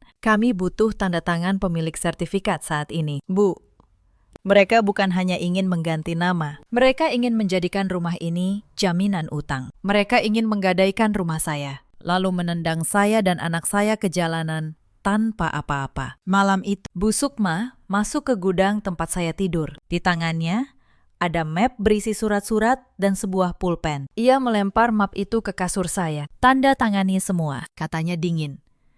Besok. Kalau tidak, kamu dan anakmu keluar dari rumah ini. Saya bangkit perlahan. Saya menatap matanya. Lalu saya berkata, Bu, ini rumah saya. Saya yang membeli. Saya yang membayar. Plak. Tangan Bu Sukma mendarat keras di pipi saya. Arka yang sedang saya gendong terkejut dan menangis kencang. Beraninya kamu ngaku-ngaku rumah anak saya, teriaknya. Dasar menantu durhaka. Saya tidak menangis. Saya hanya menatapnya. Dengan pipi yang panas dan hati yang justru semakin dingin. Tapi ada satu hal yang Bu Sukma tidak sadari malam itu. Di ambang pintu gudang, Reza berdiri mematung. Ia melihat semuanya.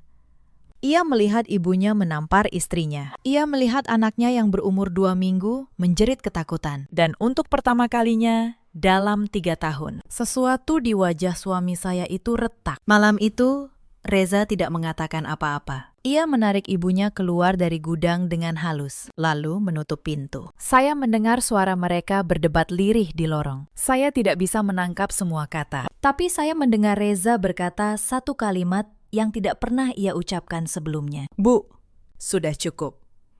Keesokan paginya, suasana di rumah aneh. Bu Sukma dan Vina memandang saya dengan tatapan penuh kemenangan. Yakin saya akan menyerah hari itu. Reza menghindari mata saya. Saya berpura-pura kalah. Saya menunduk.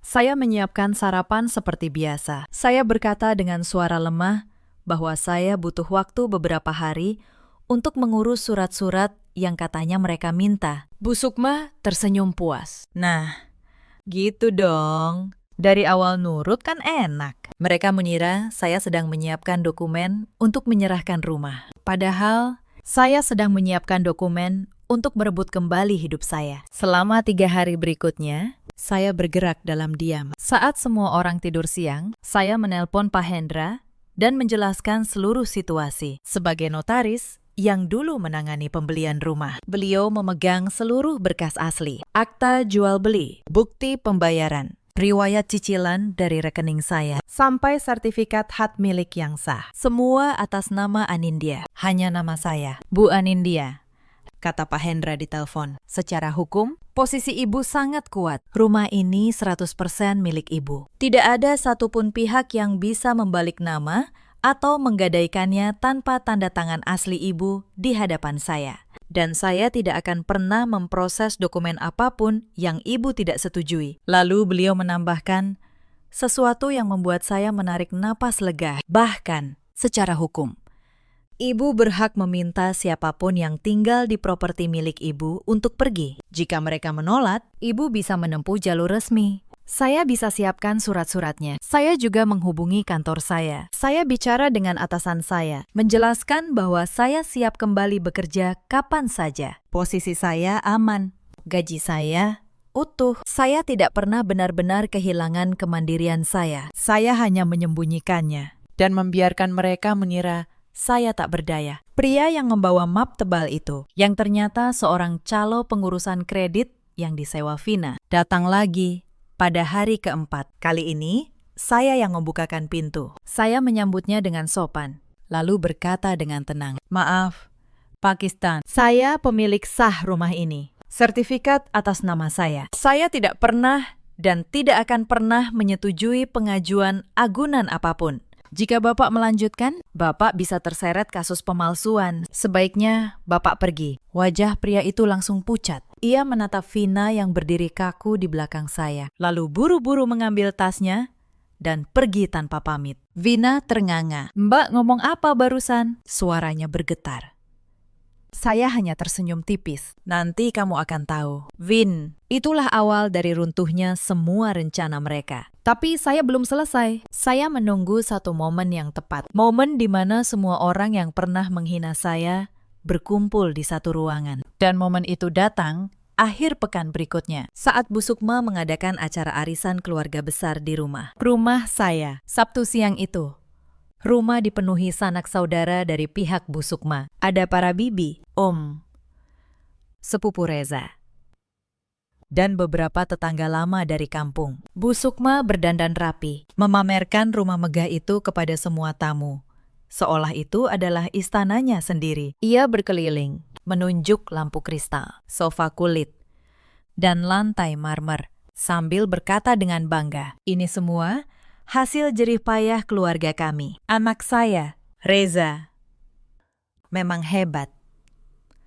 Saya, seperti biasa, ditempatkan di dapur. Tugas saya menyiapkan dan mengantar hidangan untuk 20 lebih tamu. Saya mondar-mandir membawa nampan berisi opor, rendang, dan kue-kue. Sementara para tamu memandang saya seperti memandang pelayan catering. Tak satu pun dari mereka tahu bahwa perempuan yang mengantar makanan itu adalah pemilik rumah yang sedang mereka puji. Di tengah acara, Bu Sukma memanggil saya ke ruang tengah. Suaranya lantang, sengaja agar semua tamu mendengar. "Min, sini kamu," katanya.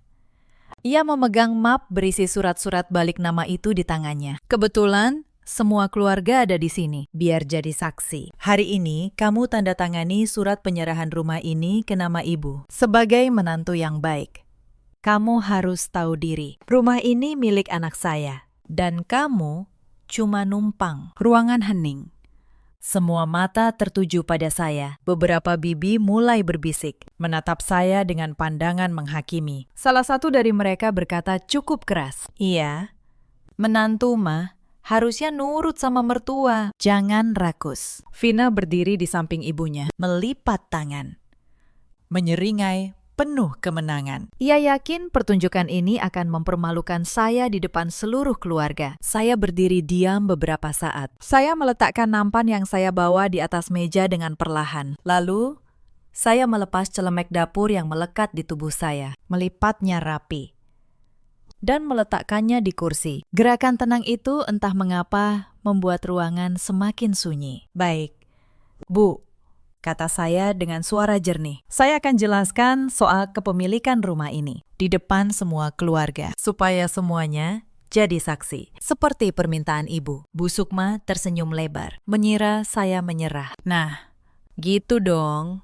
Tanda tangan sini." "Sebentar, Bu," kata saya.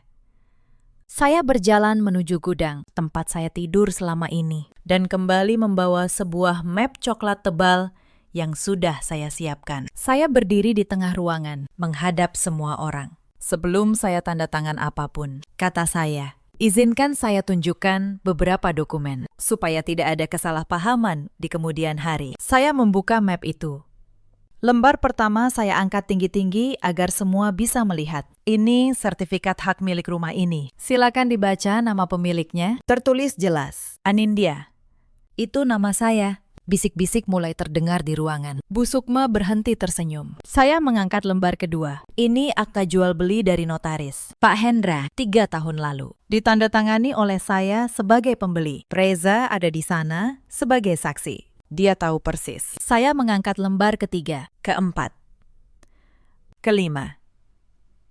"Ini bukti pembayaran uang muka 1,5 miliar dari rekening saya. Ini riwayat cicilan bulanan selama 3 tahun. Semuanya ditarik dari gaji saya. Ini surat keterangan dari kantor saya bahwa saya masih karyawan aktif dengan penghasilan tetap. Hanya sedang cuti melahirkan. Saya tidak pernah berhenti bekerja. Saya tidak pernah miskin. Saya hanya memilih diam." Wajah Bu Sukma berubah pucat pasi. Map balik nama di tangannya bergetar. Vina mundur selangkah. Mulutnya terbuka tanpa suara. Saya menatap mereka satu persatu, lalu berbicara dengan tenang.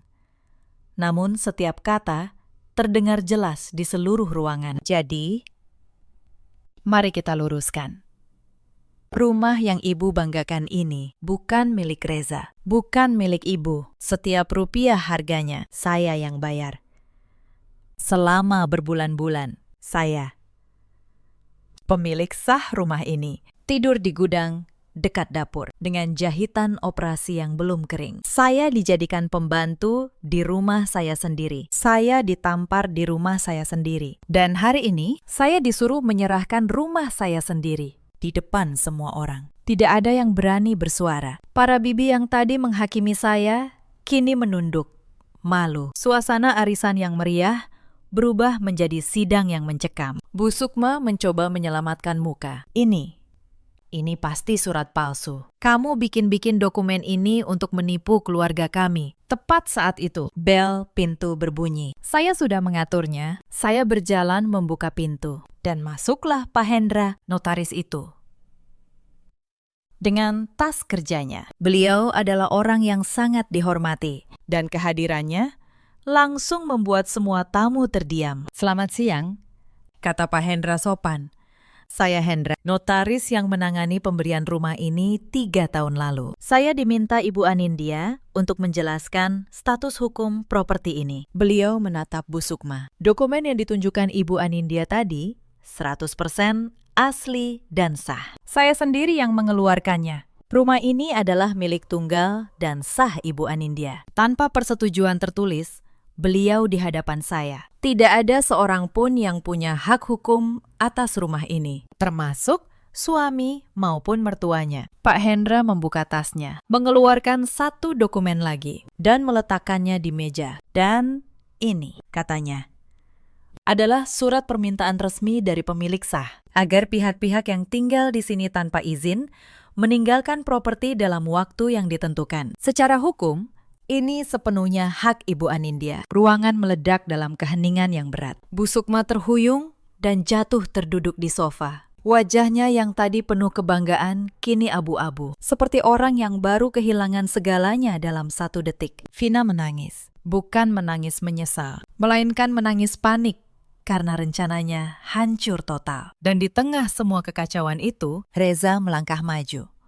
Selama ini ia hanya diam, tapi kali ini, ia berdiri di samping saya, bukan di samping ibunya. Bu, kata Reza. Suaranya bergetar, tapi tegas. Cukup. Aku sudah lihat semuanya. Aku lihat ibu menampar istriku. Aku lihat anakku menangis ketakutan. Aku biarkan itu terlalu lama, karena aku pengecut. Tapi tidak lagi. Ia menoleh ke arah saya. Matanya basah. Maafkan aku, Nin. Aku gagal melindungimu. Aku malu pada diriku sendiri. Apapun keputusanmu setelah ini, aku terima.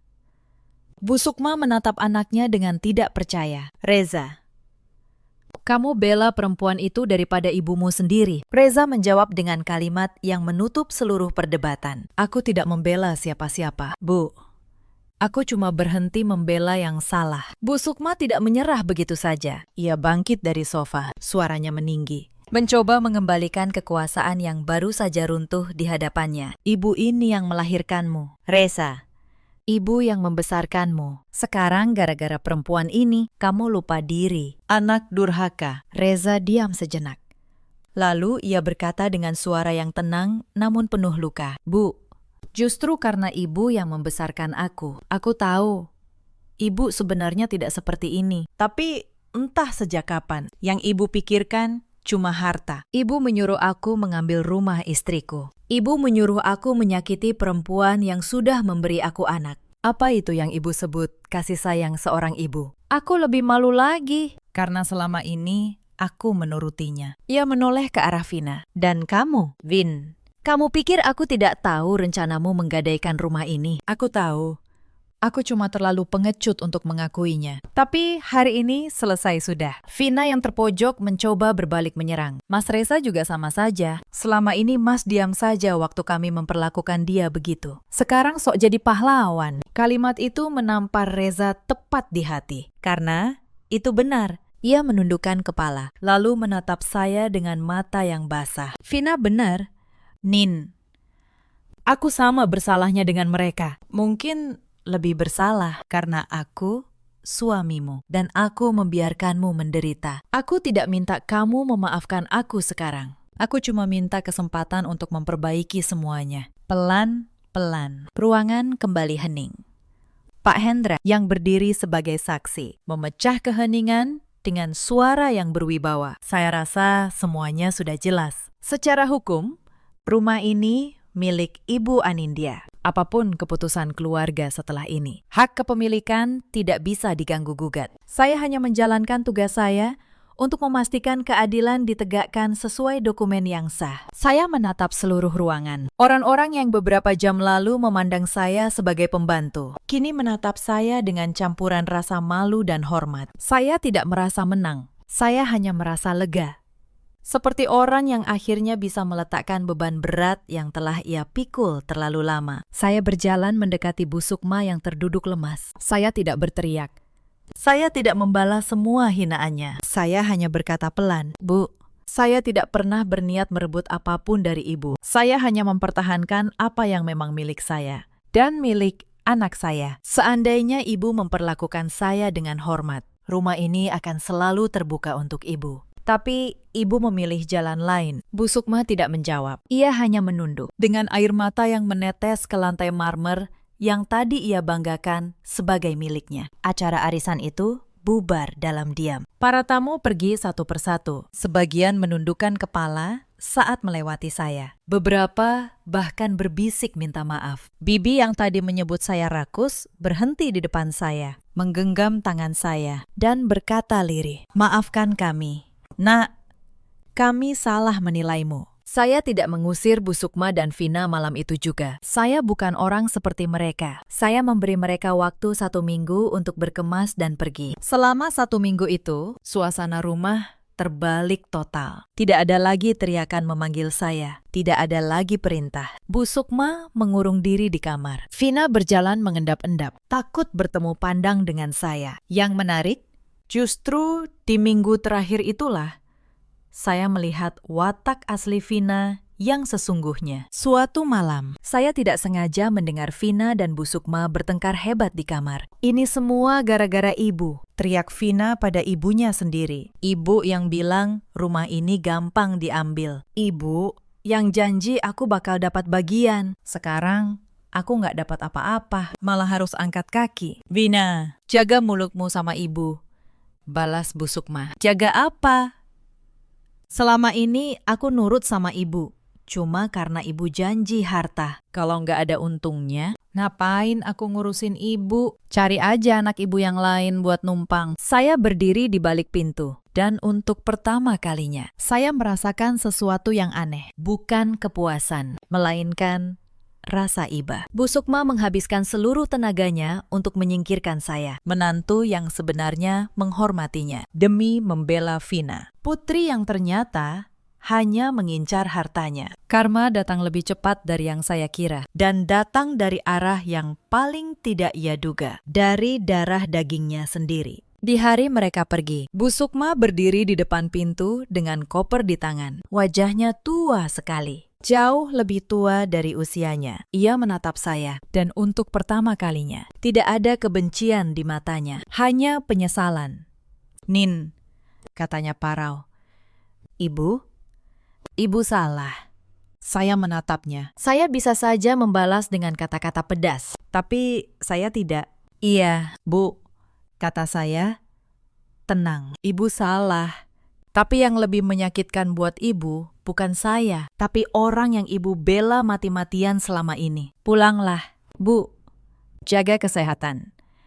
Bu Sukma menangis. Air matanya jatuh membasahi lantai marmer yang dulu ia banggakan. Lalu, ia pergi bersama Vina, yang bahkan tidak menengok ke belakang untuk membantunya membawa koper. Saya menutup pintu rumah saya, rumah yang akhirnya kembali menjadi milik saya sepenuhnya. Saya berbalik dan melihat Reza menggendong Arka di ruang tengah. Untuk pertama kalinya dalam waktu yang lama, rumah itu terasa tenang. Hubungan saya dan Reza tidak langsung pulih begitu saja. Luka itu nyata. Saya butuh waktu untuk kembali percaya. Saya pun kembali ke kantor lebih cepat dari rencana. Hari pertama saya masuk, atasan saya menyambut dengan hangat dan langsung mempercayakan kembali tim yang dulu saya pimpin. Rekan-rekan kerja saya, yang sebagian tahu sedikit tentang apa yang saya alami, memperlakukan saya dengan rasa hormat yang membuat saya hampir menangis. Di sana, di balik meja kerja saya menemukan kembali sosok diri saya yang dulu. Anindya yang mandiri, cakap, dan dihargai. Bukan Anindya yang tidur di gudang dan disuruh-suruh seperti babu. Saya menyadari satu hal penting selama berbulan-bulan di rumah itu. Mereka berusaha keras meyakinkan saya bahwa saya tidak berharga tanpa mereka. Padahal kenyataannya terbalik. Justru merekalah yang tidak berdaya tanpa saya, tanpa uang saya, tanpa rumah saya. Mereka hanya pandai membuat saya lupa akan kekuatan saya sendiri. Reza membuktikan penyesalannya dengan perbuatan, bukan janji. Ia mengambil cuti, belajar mengurus Arka dari nol, mengganti popok di tengah malam, dan tidak pernah lagi membiarkan siapapun merendahkan saya. Setiap pagi ia bangun lebih awal, menyiapkan keperluan Arka, agar saya bisa berangkat kerja dengan tenang. Suatu malam, ia duduk di samping saya dan berkata, "Min, dulu aku diam karena aku pikir menjaga perdamaian itu artinya mengalah pada ibu. Aku salah.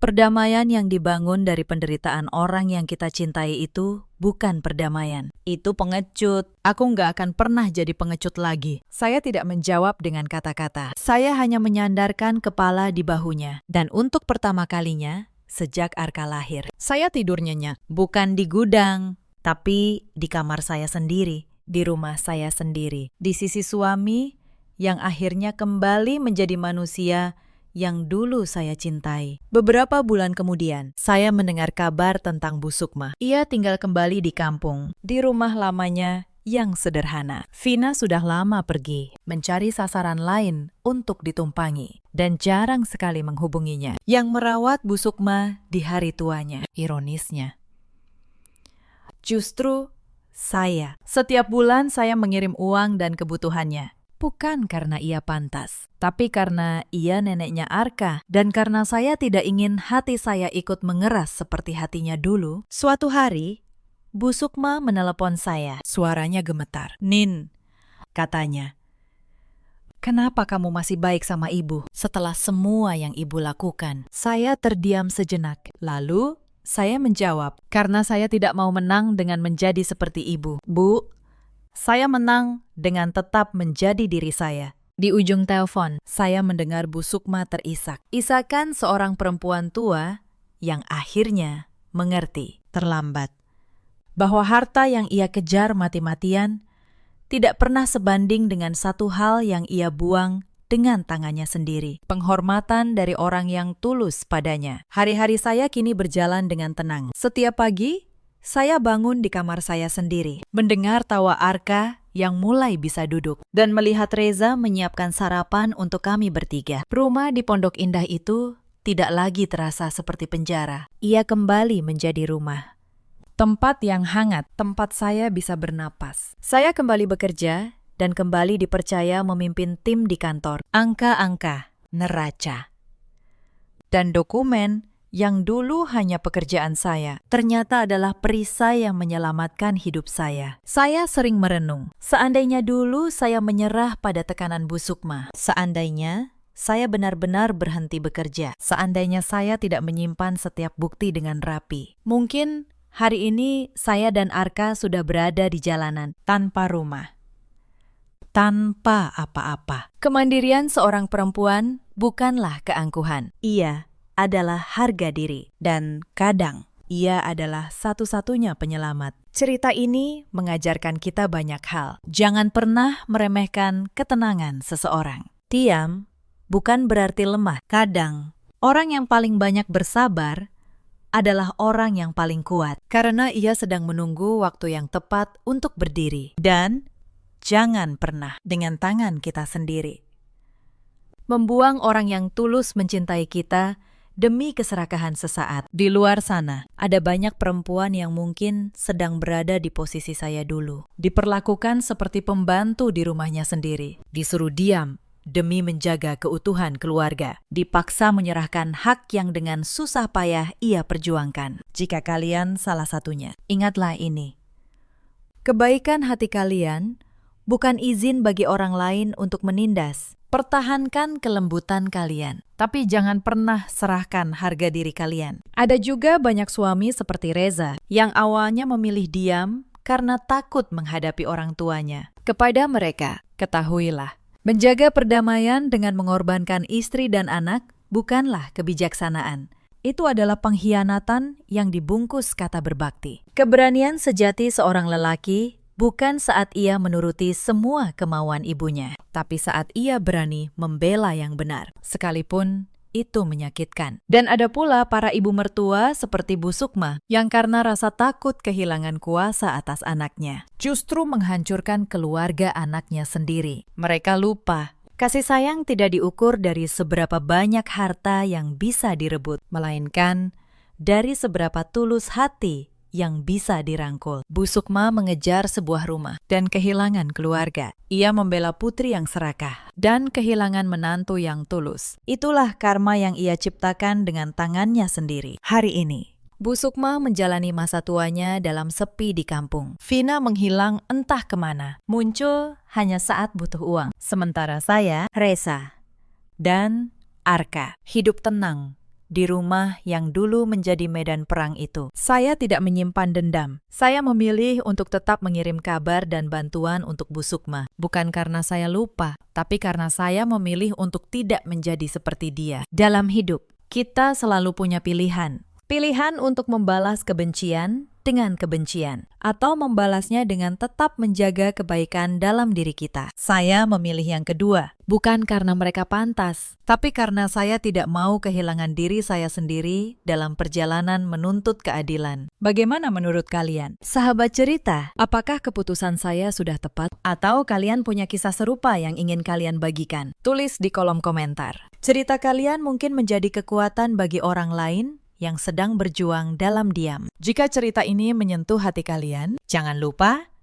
tekan tombol suka, bagikan kepada yang membutuhkan, dan subscribe untuk kisah-kisah berikutnya. Terima kasih sudah menemani sampai akhir. Sampai jumpa di cerita selanjutnya.